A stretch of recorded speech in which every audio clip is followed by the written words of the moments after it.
to talk about cardiac amyloidosis today. Thanks for taking a minute to come learn something about what we've learned about this condition. I think there are several reasons why this is important. One is that we've always thought cardiac amyloidosis is a pretty rare disease, but in fact we now know it's quite common and that we just miss it all the time. It's underdiagnosed. We also used to have to do a biopsy to make the diagnosis, which was kind of risky, especially in older folks, and then we had no treatment for the condition anyway. So there wasn't a lot of interest in studying the condition or developing, or because we didn't know what to do when we found it. But that's all changed because we can now identify this non-invasively with scans in the office. We have 3 drugs available by the FDA, 2 of which just came out and got approved in the last 4 months. So we now have effective treatments for this condition, and it's worth thinking about more and identifying it more readily. And lastly, I think you'll see there's kind of a fairy tale type of bench to bedside story in some of the slides I'll show today, and how some epidemiology and genetics and drug development, bioengineering, new statistics in medicine have all come together to bring some pretty fantastic new treatments for this condition that we really didn't know how to treat before. And I think it gives us hope for all this science and research that we pour money into. It's really translating today into medicines that are helping people live longer and feel better. So we'll get to some of that during these talks. Can you see these slides okay? So this condition, amyloidosis, has a bunch of different names and acronyms, one of which is ATTR, which is amyloid of the Transthyretin type cardiomyopathy. But we know it's a progressive disease that can impair quality of life, eventually lead to early mortality, and it's something that we need to do a better job at identifying and treating, because the symptoms that are associated with amyloid are often things we just kind of attributed to age, like, yeah, I'm just getting older. But we now know there's an explanation for the way a lot of people are feeling when they get older, and treatments for it now. So this condition tends to affect older folks, men that are over 65 or so, women a little bit older in their 70s. And it produces symptoms that, as I said, we often miss. For reasons we still don't understand, it's predominantly seen in men, like almost 9-to-1 ratio of men to women, which is interesting in of itself. We have no idea why women seem less prone to this, but it may be in the way we diagnose it. Maybe more women have it than we realize, and they're smaller heart size, and maybe missed on some of the criteria that we use to look for thickened heart muscle. But even still, it seems like men are particularly prone to this. Once we figure out somebody has amyloidosis, they often do not live for more than 3 to 5 years. And sadly, it usually takes us over 4 or 5 years for a patient going to multiple doctors, often 4 to 5 different physicians with the same complaints, before somebody figures out that this was amyloidosis causing what they're feeling. And we need to do a better job at detecting it early. As I said in the beginning, it's still considered a rare disease, and if you look up the incidence of amyloidosis today in our current literature, it says there's only 1 in 200,000 people. But this doesn't add up at all with other recent research trials we've seen, where around 15% of people that were doing the TAVR procedure to replace the aortic valve, around 15 or 16% of those people have amyloidosis. Around 10 to 13% of all of our heart failure patients who have heart failure with preserved ejection fraction or diastolic heart failure, like more than 1 in 10, like 1 in 9 or so of those folks have amyloidosis, and we just haven't diagnosed it. So we need to get better at figuring this out. I don't know what I've done with the slides. It's not responding to you. Oh, oh, there we go. Thanks. I don't know what that was. Put to sleep or something. It's kind of funny that this name amyloid actually translates to starch-like, and that's what the first scientist Virchow in Europe was describing in the 1850s when he first saw that it looked like starch, this kind of white waxy material on organs. But now we know there's no starch or carbohydrate in amyloid. It's actually all protein, but we still use the word amyloid. And we can see this under the microscope with an interesting stain called Congo red stain. And when you flash a fluorescent light on Congo red, it kind of polarizes it and produces these green polarized light waves that we can see that we call birefringence. So if you get a piece of tissue from somebody with amyloidosis and you look under the microscope, you'll see the proteins with Congo red staining. There are a whole bunch of different proteins that we've identified that can cause amyloidosis, at least 42 of them now, but almost all of them, around 95% of them, come down to two different proteins, one of which is called light chain disease and the other is called transthyretin. And of those, almost all the cases are transthyretin.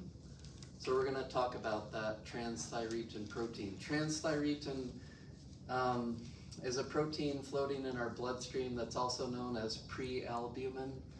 It's just the same protein that has two different names. We've used that as a blood test to tell us about nutritional status of people. Like when we look at the intensive care unit patients that are sick, we would draw prealbumin levels to see, do they have enough nutrition or are they malnourished? Do we need to give them a lot more maybe Ensure or some enriched fuels to help them get through an episode of a sickness? But prealbumin really functions to carry vitamin A and thyroid protein around our bodies. And it's kind of a complex like a four-leaf clover protein that is a little bit weakly held together. And for some reason, as we get older, or if we have certain gene mutations that affect the shape of that four-leaf clover, it starts to fall apart. And the tetramer or four-chamber thing falls into dimers or two sort of shaped things, or monomers. And then those monomers, the little pieces start to stack up into fibrils that stick into tissues, like in your connective tissue, in your wrists or back, your nerves, your heart, your kidneys, and throughout the body start to produce amyloidosis. We know if you look at normal healthy people that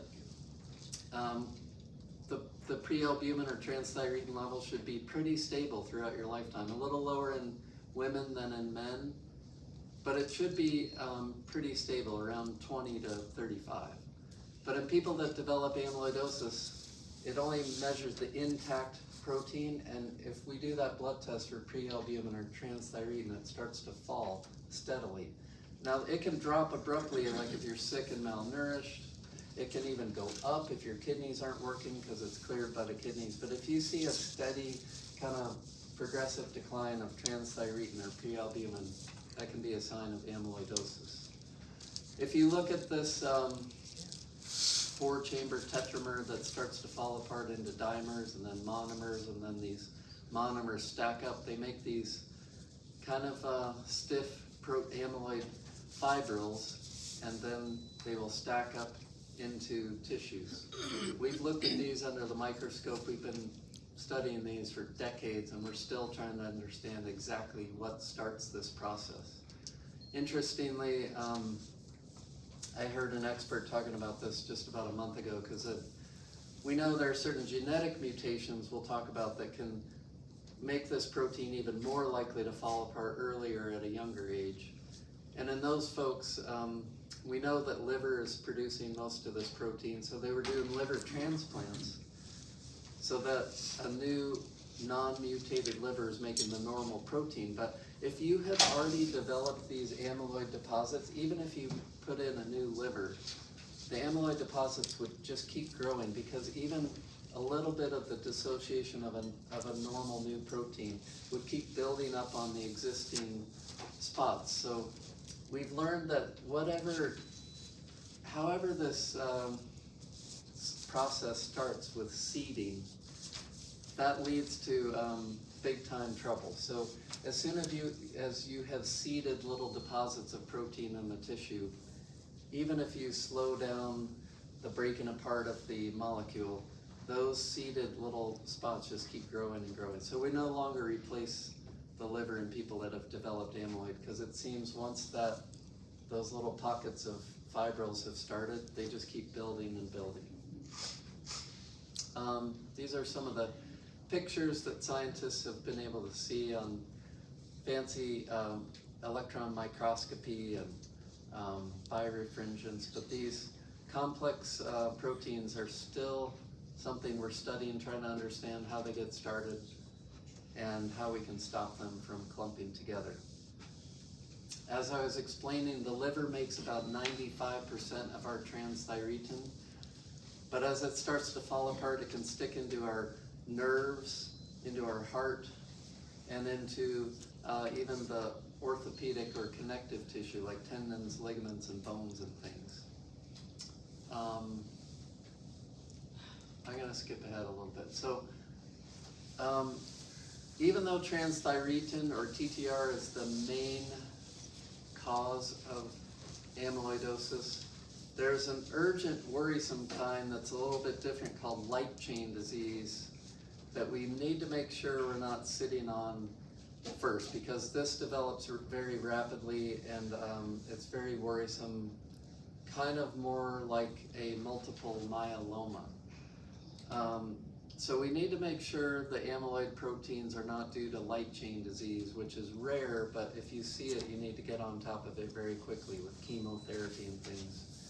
So I'll walk through briefly how we make sure you don't have that before we can a little more casually try to see whether we see transthyretin amyloid or not. And then if you do have transthyretin, we want to know if it's just the kind you get as you get older, which we used to call senile amyloidosis, but most people don't like to hear that they have senile amyloidosis, so they renamed it wild type amyloidosis, basically saying it happens as you get older.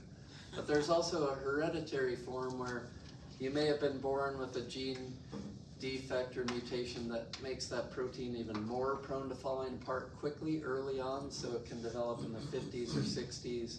It tends to affect nerves in particular, and it can be severe, and heart as well, but usually they have terrible tingling and neuropathy pain more so than heart disease. But that's called hereditary or variant or mutant transthyretin.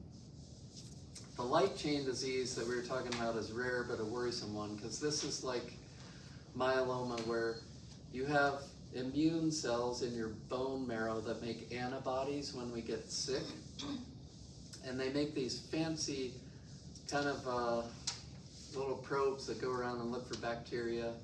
They glom onto them and kill them so we can get over infections. But every once in a while, a little plasma cell that makes antibodies goes rogue and starts making a whole bunch of one particular light chain, even though there's no infection present. It goes berserk, cranking out massive amounts of one particular light chain as if there was an infection there, but there's really not.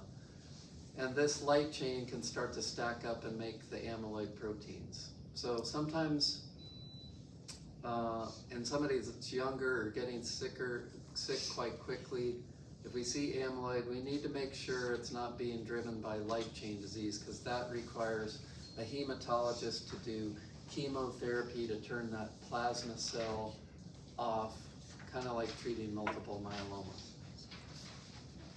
And that's kind of what our diagnostic algorithm is helping doctors walk through now, is like if you suspect amyloid, we go through this algorithm that we look at the blood, the urine, see if we see an antibody, one in particular that's being produced in massive amounts. And if we don't see that, then we start to think, well, this could be transthyretin. And we go through this whole sort of complex algorithm of testing. And a lot of patients in our office who start going down this road say, now wait a minute, I thought I already had my test. But there are a lot of tests involved in this to make sure we know that you don't have light chain disease, that we see enough suspicion to go further down into imaging. And it usually takes a few different tests from different perspectives to help us know whether we see amyloid or not. But that's what some of these crazy diagrams and algorithms are about, just to show you that behind the scenes we're working through a lot of pathways to figure out if you have amyloid. We talked about the wild type, the main typical kind as we get older, or the genetic one that can be passed through family members and onsets earlier. The wild type tends to affect people kind of in their 70s and 80s. The variant more like in their 50s, 60s, 70s. And there are a few particular variants. The most common one in the US is called V122I, which is seen about 4% of African Americans carry this gene, and about 40% of them will develop amyloidosis. There's another kind that's common in Irish descent people that's called T60A. And we can look for these gene mutations because if we see them, then we test family members to see if they have the same gene mutation that may put them at risk for developing amyloid. But we don't really have a lot of these folks in our Idaho population, so almost all the amyloid we see is just the wild type, or the kind that occurs as we get older. There was a very fascinating research study that just came out about a month ago in Denmark, because they have these amazing national databases where they collect all kinds of information on the whole population. And they got pre-albumin transthyretin levels on everybody in the country, and gene testing to see what kind of transthyretin genes they had. And they found that people that have mutations that make that tetramer more prone to falling apart had lower pre-albumin levels. They died earlier, they had more dementia, strokes, all kinds of neurologic problems. And as we'll see, they also found some protective mutations. There are some gene mutations that made the tetramer even more solid and very unlikely to ever fall apart. They have high pre-albumin levels, and those people live 5 or 10 years longer than anyone else in the population. They don't get strokes, they don't get dementia, and it has us very interested in, is this one of the whole longevity tools we should be focusing in more on, because we sort of attribute getting older, slower, tired, out of breath, and developing dementia just part of aging, but this may be driving a lot more of it than we ever realized. And that article a month ago really caught some of our attention. What are some of the symptoms we look for? Well, this protein can stick into orthopedic tissue like the carpal tunnel. And if you've had carpal tunnel syndrome, especially if it has affected both wrists, that's kind of a sign that there's something depositing in the tissue. So we ask this on all of our patients now. If you come in and say you're feeling tired or winded at all, we go through a series of questions. Have you had carpal tunnel surgery? In fact, have you had carpal tunnel syndrome? I had a patient 2 weeks ago who was kind of out of breath, and I said, do you have carpal tunnel syndrome? He said, no. And his wife said, yes, you did. You had surgery for it. And I said, yeah, but I don't have it anymore. We need to ask if you've had the syndrome or if you've had surgery for it. Or low back pain, lumbar stenosis. A lot of people have had multiple back surgeries, multiple knee or hip replacements and surgeries on your joints, tingling in your feet from neuropathy or pins and needles feelings in your toes or your fingertips. And then heart failure symptoms like getting tired, winded, out of breath. That's another curious thing I've seen in practice, that I'll ask people if they're short of breath at all, and they say, no, I don't get short of breath. And if you say, well, do you get winded? Oh yeah, I get really winded, but I don't get short of breath. So sometimes you just need to ask what I think is a similar question in different ways to gather the information we're looking for. There are a few different posters. We have these in our practice too that talk about how amyloid is really this systemic disease that affects the whole body. So if you have fatigue and shortness of breath from what we call heart failure, if you've had atrial fibrillation, if you've had electrical conduction abnormalities in the heart that require a pacemaker because of sluggish electrical connections between the upper and lower chambers, carpal tunnel syndrome, back pain, knee surgery, trigger finger. A ruptured bicep tendon is extremely worrisome red flag for amyloidosis. We've had some of these patients in our clinic, they were told, yeah, my doctor said that just happens. It doesn't just happen, that's almost always due to amyloidosis. The Popeye sign where you have like a big bulge in the bicep tendon. Tingling in the feet, getting dizzy when you stand up quickly, diarrhea, constipation. The amyloid can even affect the abdominal organs too. This is another just slide set showing how it can affect the heart, the musculoskeletal tissue, the GI tract with nausea, constipation, diarrhea, heart symptoms, orthopedic symptoms. Similarly, they show these in different ways, but the protein can really affect lots of different organs. As I said in the beginning, we used to have to do a biopsy to diagnose this condition, which wasn't appealing because we didn't have treatments, but we can now do scans and detect this protein just in the office. And there are 3 new treatments available. They're obscenely expensive, on the order of like $250,000 per year with a once-a-day pill. That was the first drug called tafamidis.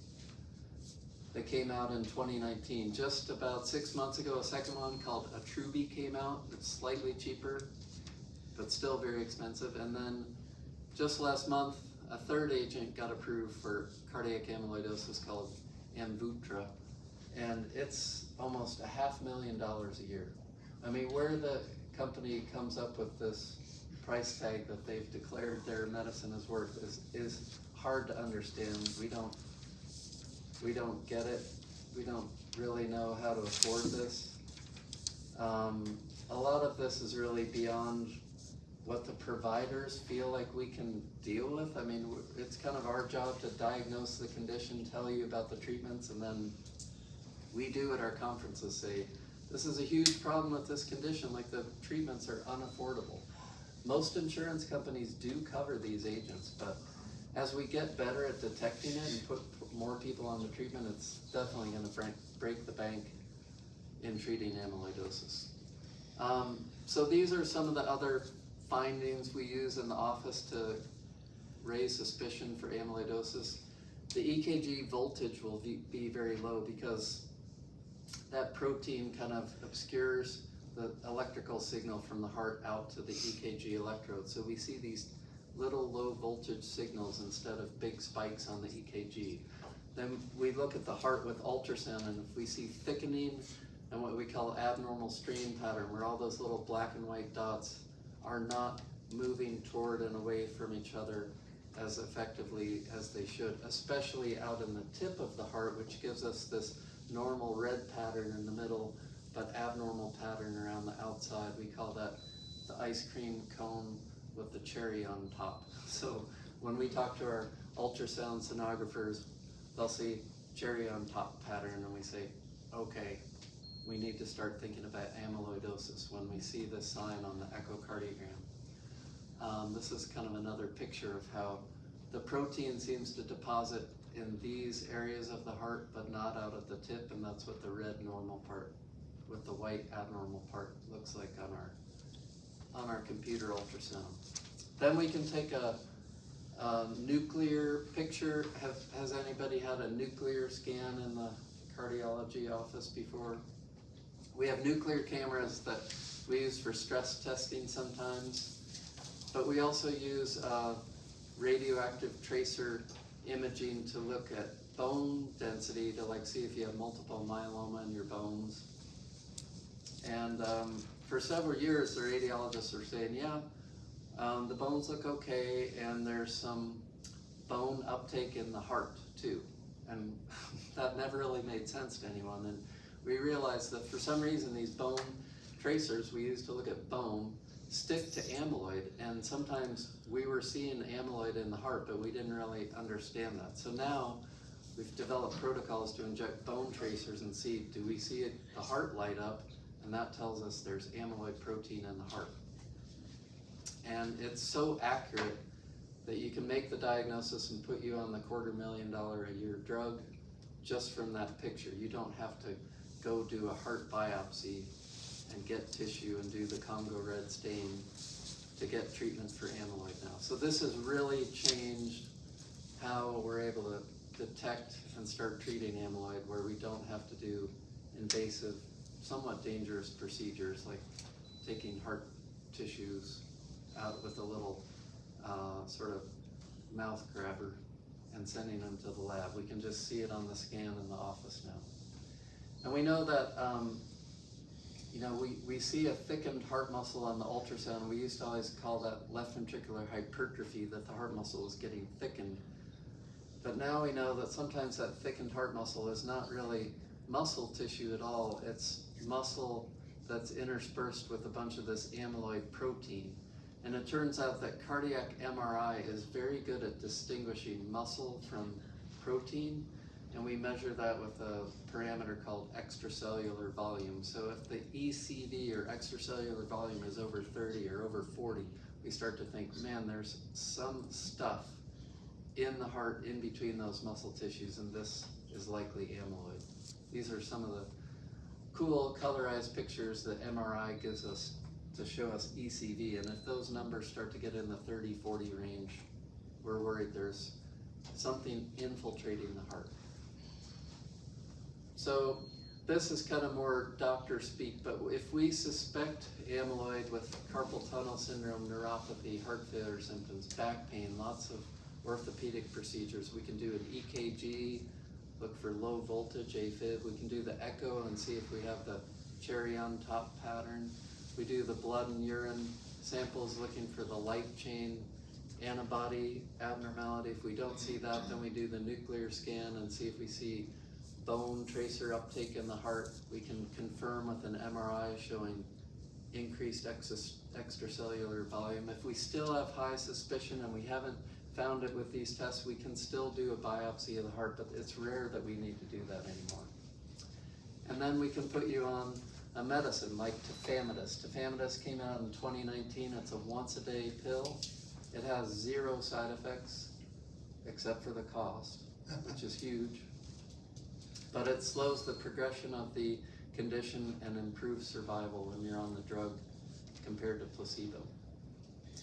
And we've come up with a lot of different areas of this pathway to target amyloidosis. Tafamidis is a stabilizing drug, so it goes in there and tries to stabilize the protein to keep it from falling apart. But we've also recently figured out ways to reduce the production of it, like the newest one, vutrisiran, can use mRNA silencing strategies to tell the liver to stop making transthyretin altogether. We even have CRISPR technology that can turn off the production of transthyretin almost completely. And then we also recently found what we call, they're kind of like detergents or agents that will clear up existing amyloid protein in the tissue, which is even more promising, because to date our treatments are trying to prevent these proteins from falling apart, but a lot of times we meet people that have already had substantial deposits of the stuff in their organs, and there are new depleters, they're called, or detergents, or binding agents that have an antibody or a T-cell immune system that will help the body get rid of existing amyloid proteins. So we're hoping that we can silence the production of these little proteins and get rid of the existing ones over the next few years as we've learned more about this. This is the CRISPR gene technology that just shuts off amyloid production altogether, which seems pretty cool, except I'll remind you of the Danish study just a month ago that said, well, if you have high prealbumin transthyretin levels, you tend to live longer, your brain works well. So some of us are really feeling like the stabilizers that just keep the protein from falling apart may be the best strategy. That turning off its production or knocking it down completely with CRISPR gene editing may not really be the greatest approach, because it seems like prealbumin carries some longevity important factors. So the drug that came out in November of 24 is an interesting one that's called acoramidis. The brand name is Attruby. And I got to learn a fair amount about how this medicine came about, and I thought it was just the most fascinating story that I'll tell you. So there's a lady in Portugal, her name is Teresa Cole, and she, in 1993, was tracking down these people in northern Portugal that had the severe neuropathy kind. They had a gene mutation called V30M, and they have terribly painful neuropathy, like in their 50s and 60s. They would get cardiomyopathy too and die earlier than they should. And she found that they had this V30 mutation that was making the transthyretin protein fall apart. But then there was a subgroup of people that had the V30M mutation, but they never got amyloid. And she did genetic sequencing on them and found that they had a different mutation, a rescue mutation called T119M. And the people that have T119M were protected from ever getting amyloid. And then she found T119M in some of the normal healthy population and saw that they lived 5 to 10 years longer, didn't get dementia or strokes.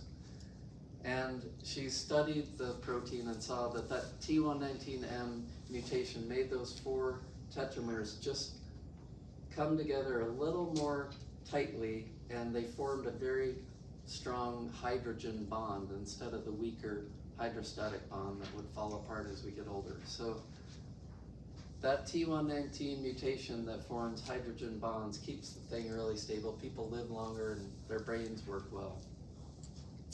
And then there was a research grant that came available at Stanford. They get money periodically to do all kinds of different biomedical research. We were talking about your husband was in a trial at Stanford. Well, they had this summer research grant available, and these young scientists took Teresa's idea from Portugal and said, we want to study this more, and they came up with a molecule that mimics the T119 mutation, and it's a little drug that gloms onto that spot, and it makes hydrogen bonds right in that middle area to keep the tetramer from falling apart. And they called it AG10, that it became known as acoramidis. They did research trials on it. It was a smash hit, it worked really well.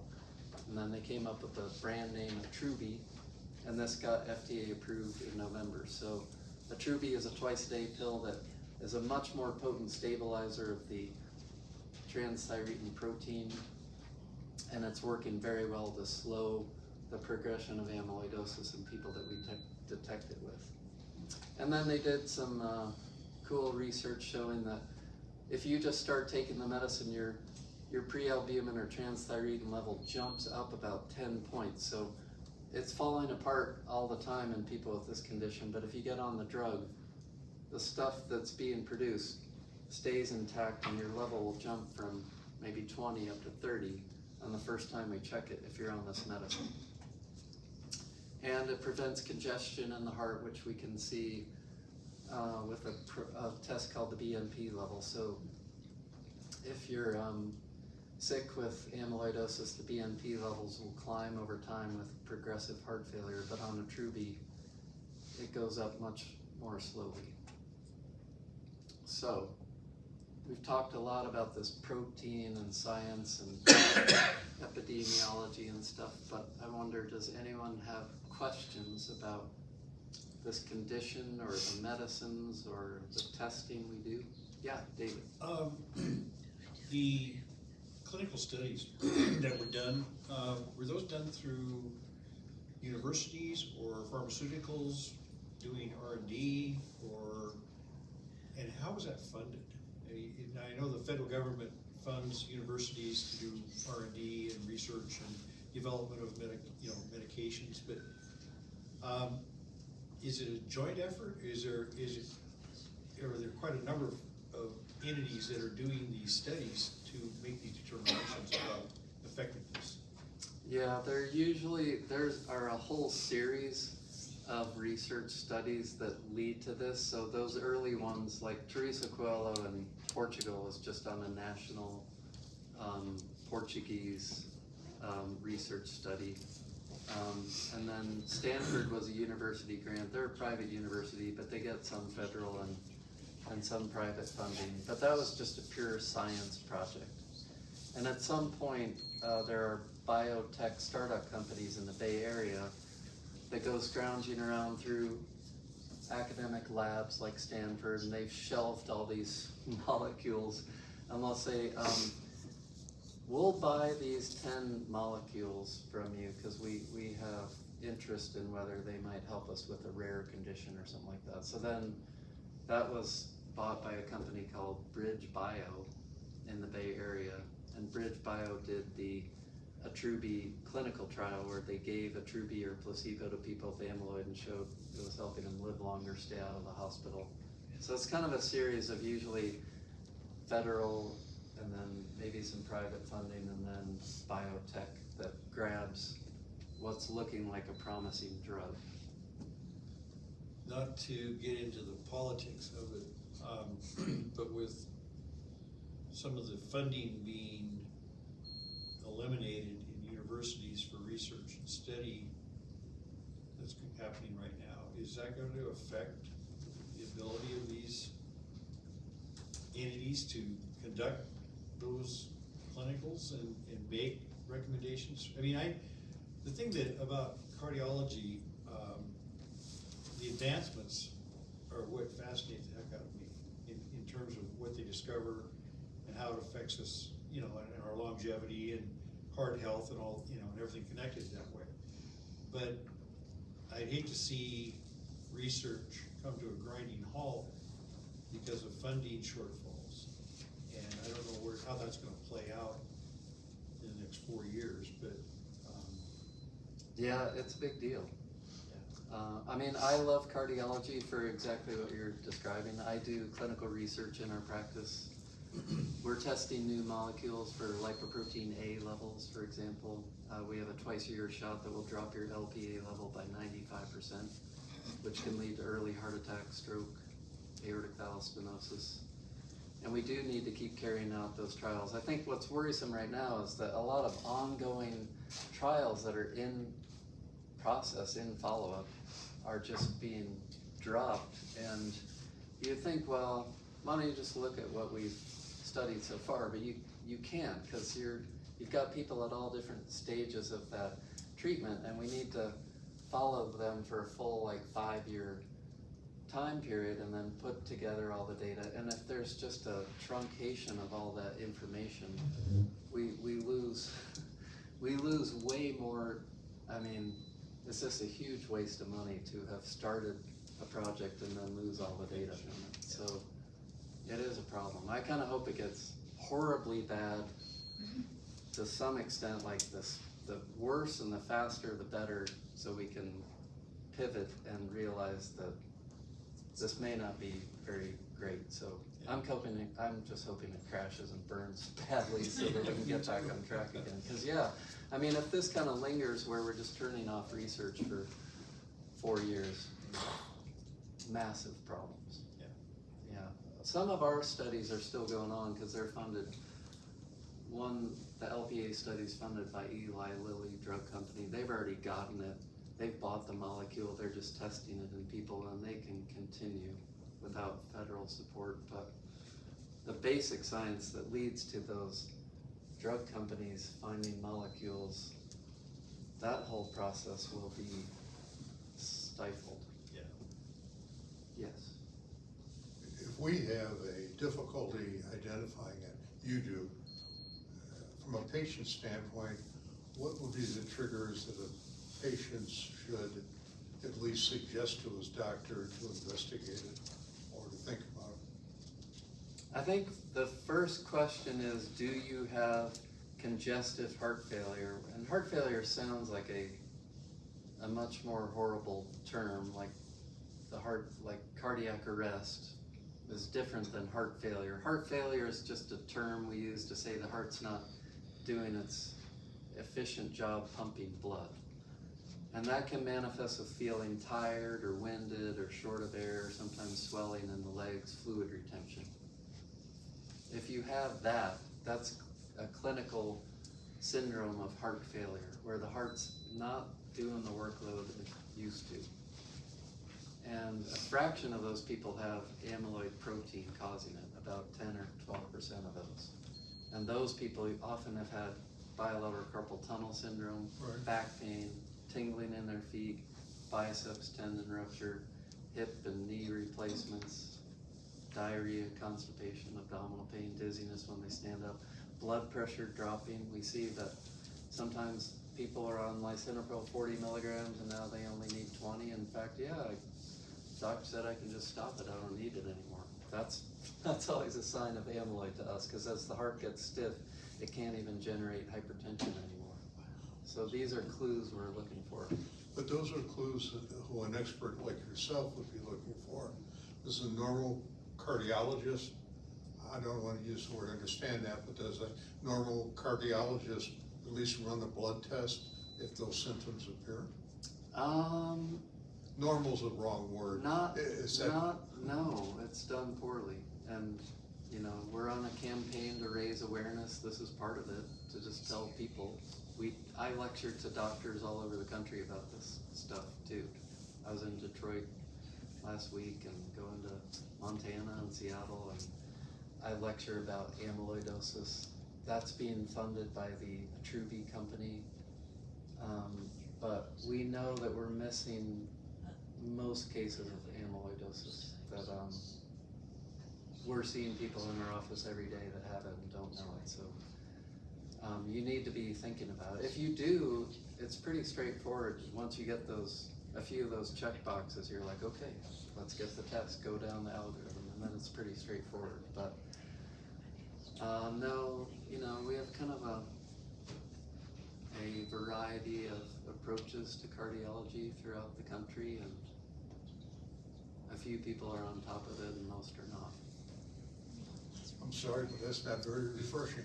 No, I mean, and today that you kind of have to take charge of your own healthcare, Correct. right? I mean, you can't rely on the big system to be taking care of you. Yeah. They're focused on finances, taxes, volume, and right around here is like doing all the right things for patients. They're just distracted now, I think. So I do think you have to be pretty proactive. You have to bug your doctor and say, hey, do you think, I was reading some of these things, do you think, could I have amyloidosis, or do you think I have heart failure, or why can't I walk up the stairs without having to stop like I used to 2 years ago? And lots of things like that are getting pushed on to the patients themselves to advocate for themselves, which is unfortunate, but that's American medicine today. Thank you. The simplistic comparison to what you just said, I have a granddaughter that's dyslexic, and she lives in Seattle. She went to a school that specializes in teaching dyslexic kids. And the techniques that they use are so completely different from public education or private school that doesn't specialize in teaching kids with dyslexia. And I could see the comparison between doctors that work with this like you and those that don't. And the ones that don't are not gonna know really how to deal with that particular condition. Just like, you know, most public school teachers wouldn't have a clue how to teach a dyslexic child because of the techniques that are used for that are completely different than what they're used to using. Yeah. And there, you know, there's also quite a bit of promise, I think, with AI, as you can imagine. Like, this is a complex series of things that you have to be thinking about. And of course, an AI computer can start scouring medical records and say, give me all the people who've had bilateral carpal tunnel release surgery and back pain and have neuropathy and are over age 70 and are white males, and you get point systems, and we're seeing these tools start to say, red flag, this patient may have amyloidosis, and then, so this is, I think, the future of medicine, where these algorithms are gonna be cueing doctors to say, there's a, you know, there's a high enough threshold that you should think about amyloidosis for this patient. Like even when we look at EKG, I don't know if you've heard about this, but like at Mayo Clinic has fed literally hundreds of millions of EKGs into big, large language models, and they put in the gender, the age of the patient, and that computer, you know, if we look at an EKG that's like just a normal EKG, it'll say, yeah, that's a normal EKG, but that's a 48-year-old female who has hypertension and diabetes. And we can't tell what it's looking at, but it's been fed so much of that data that it sees things we can't even see on the EKG. And then you can take somebody who has AFib, and you can feed it the last 10 years worth of EKGs before that, and the computer AI says, of course it can learn. It's like, this person looks like they're about 7 years away from developing AFib from those millions of patterns you've showed me. So we're getting information from AI that like we don't even understand, but it's so potent that we can't ignore these patterns that the computers can cue us about now. So I think that's gonna be super helpful. And we do, Alexis, I was telling her that I was gonna talk about amyloid, but I'll tell you about a few other things we're doing.